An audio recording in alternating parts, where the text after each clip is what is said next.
नमस्कार मित्रांनो, हे बघा, जसं की आम्ही तुम्हाला सांगितलेलं आहे की ही वाघ पकडायची जी मोहीम आम्ही हाती घेतलेली, यातला एक वाघ आम्ही पकडलेला आहे.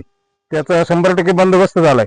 आणि एक दुसरा एक वाघ आणि एक त्याचं एक पिल्लू. हे बघा, हे आहेत आमचे श्यामावदक सांगताना.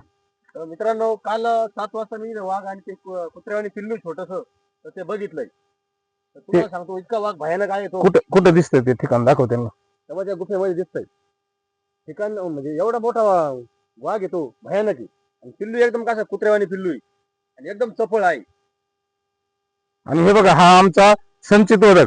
हा पण आम्हाला श्यामा आणि हे दोघं रोजची रोज या वाघाची सेवा करण्यासाठी हे दोघं पण रोज येतात.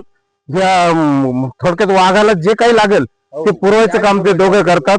आणि हे बघा, हा तुम्ही बघा, हा जो डोंगर परिसर, आणि तुम्ही बघू शकताय की इथं ह्याच गुफेत तो वास्तव्य करतोय आणि ह्याच परिसरात तो फिरतोय.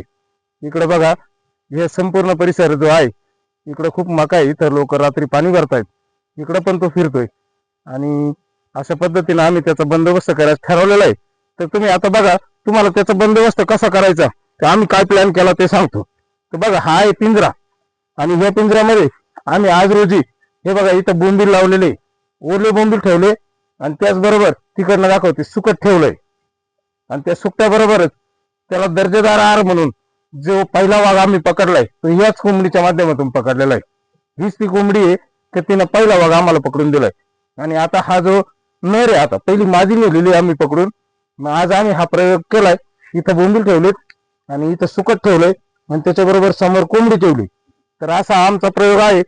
तर बघा, आता आम्ही अजून काय काय प्रयोग केले पाहिजे तुम्ही आम्हाला कळवा. आम्ही असे वेगवेगळे प्रयोग करून हा जो आमचा वरती दाखव, इथं जो वाघ आहे, नरभक्षक वाघ, याला पकडण्याचं आम्ही 100% ठेवलेलं ध्येय ठेवलेलं आहे. आणि आम्ही त्याला पकडणारच आहे. श्यामा आणि संचितचं खूप मोठं योगदान आहे. आम्ही त्याला पकडणार, सगळ्याच गावकऱ्यांचं योगदान आहे. सगळीच गावकरी असतात, पण या दोघांचं जास्त योगदान आहे. तर आम्ही 100% त्याला पकडणारच आहे. आम्ही पकडण्यासाठी अजून काय काय प्रयोग केले पाहिजे तुम्ही आम्हाला जरूर कळवा. धन्यवाद.